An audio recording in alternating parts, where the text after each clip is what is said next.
Those who stand on tiptoes do not stand firmly. Those who rush ahead don't get very far.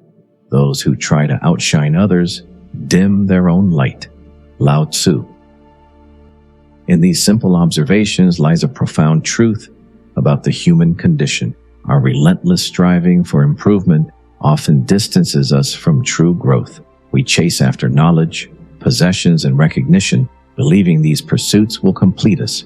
Yet, in doing so, we burden our minds and exhaust our spirits. The more we try to mold life to our will, the further we drift from its natural harmony. The Taoists saw this clearly, that mankind, in its feverish attempt to master life, ends up entangled in its own resistance. We labor endlessly to fix what was never broken, and in our attempt to better the world, we often betray the quiet wisdom already dwelling within it. In our desperate attempts to improve the natural order, we often corrupt it.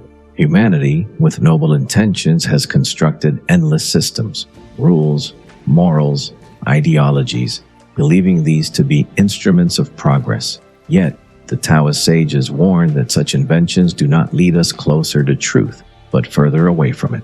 Every time we seek to impose our will upon the world, we disturb the balance that already sustains it. To resist the rhythm of nature is to fight against the current of a mighty river. We may struggle with great effort, but we advance nowhere. The wisdom of the Tao whispers a quiet paradox. To possess the world, we must stop trying to change it. For the world, in its essence, is not a prize to be seized. It is a harmony to be remembered. Behind the ceaseless motion of the universe, there breathes an invisible order, a boundless and ineffable presence the Taoists call the Tao. It is not a thing to be seen, nor an idea to be contained, but the living current from which all things arise and to which all things return. The Tao cannot be named, for every name diminishes what is infinite. And yet, though beyond reason's grasp, it may be felt by the soul that is still enough to listen. Humanity, however, seeks always to define the indefinable. We carve the boundless into fragments, label the mystery, and pretend to understand what cannot be possessed. In this very act of comprehension, we lose sight of the truth. The tragedy of the intellect is that it builds walls around the infinite, mistaking the prison for the world. To make sense of the incomprehensible, humanity weaves illusions, beautiful, intricate, and false. In our need for order, we fabricate systems of thought that simplify life. But in simplifying, they also confine it. Lao Tzu warned that 5 colors blind the eye, 5 notes deafen the ear, and 5 flavors dull the tongue.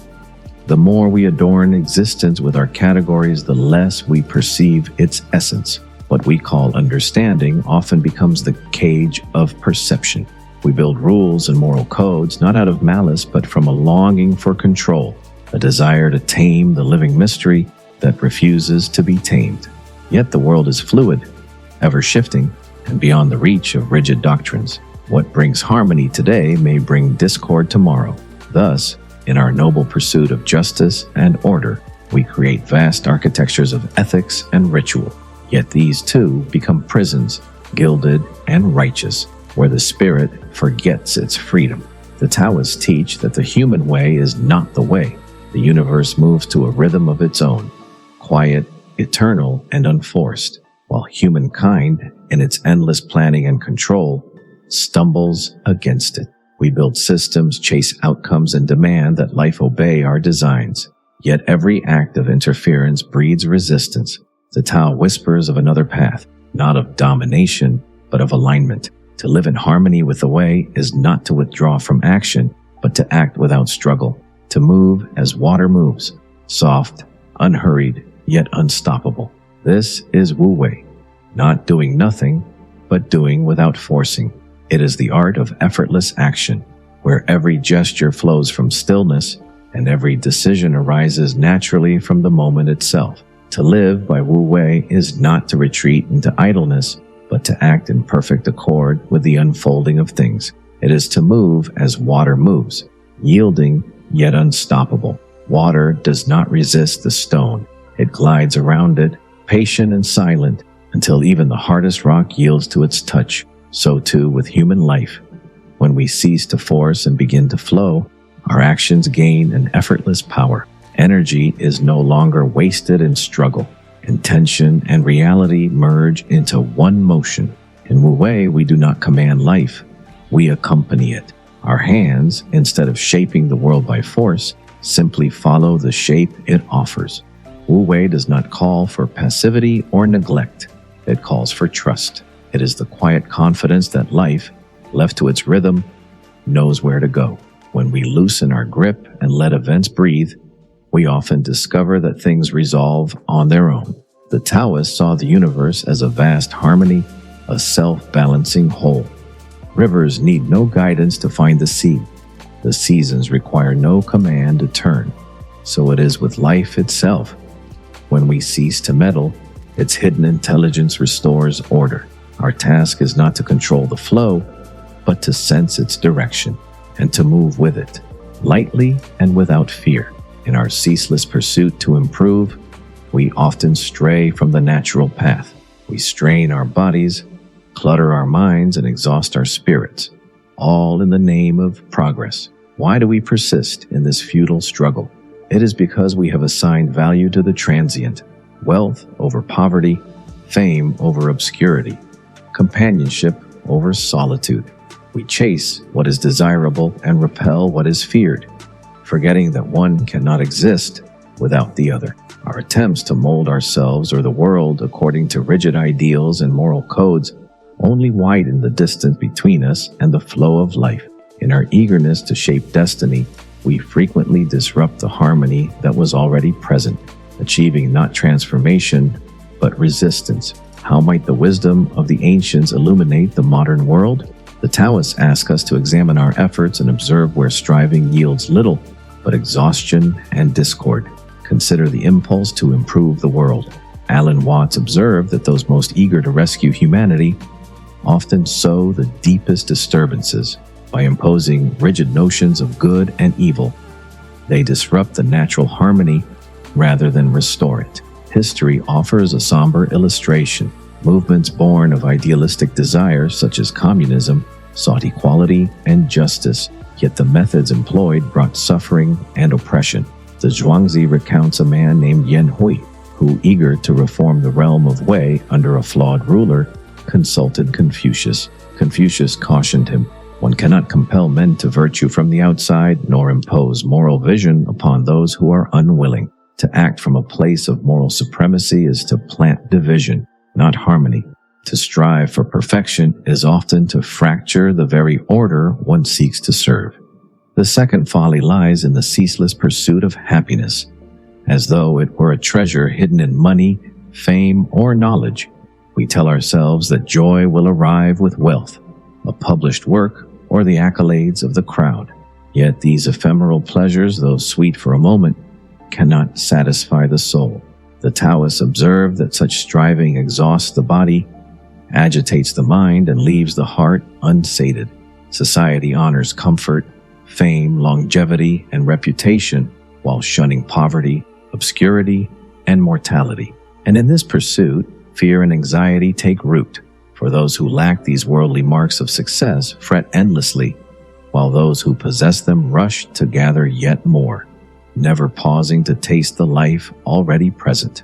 True contentment, they teach, is not gained through accumulation, but through the quiet acceptance of what is, an inner stillness that neither wealth nor status can disturb. The third folly is the desire to be something we are not. In the Zhuangzi, the centipede envies the snake for its effortless glide, and the snake envies the wind for its boundless freedom. Yet the wind replies, "Even the smallest obstruction can restrain me." Nature, in its wisdom, has endowed all beings with their own unique gifts. No one form is superior, and it is only human judgment that casts them in hierarchy. And so we twist ourselves to fit ideals not our own, altering skin, hair, posture, even our bodies, to conform to arbitrary standards. We carve away parts of ourselves to fit the image of normal, forgetting that we are complete as nature made us. Every creature, every person occupies a place in the harmony of existence. By trying to force ourselves into another mold, we disturb the balance, and in that disturbance, the world itself loses its grace. How then might we embody these teachings in our daily lives? The Taoists invite us to walk the middle path, not to overreach, nor to withdraw, but to remain centered and aligned with our own nature. As the Zhuangzi says, follow the middle, go by what is constant, and you can stay intact. Preserve your life, honor your parents, and live fully through the years. The Tao endures beyond all striving, and the seeker of the way discovers this by unlearning daily, by releasing preconceived notions and allowing the universe to reveal itself as it is. To impose our will upon nature or to obscure its clarity with rigid constructs is a futile endeavor. Instead, by letting go of knowledge, ambitions, and the need to control, we enter a state of inner stillness. In this emptiness, the Tao, or what one might call God, is revealed. Contentment arises naturally, and in that contentment lies true happiness. This is the fasting of the heart, the art of non-action where nothing is forced, yet nothing is left undone. In surrendering to the natural flow, we open ourselves to the Tao, or to that which some might call the divine. In the quiet of this emptiness, contentment blooms, and with contentment comes true happiness.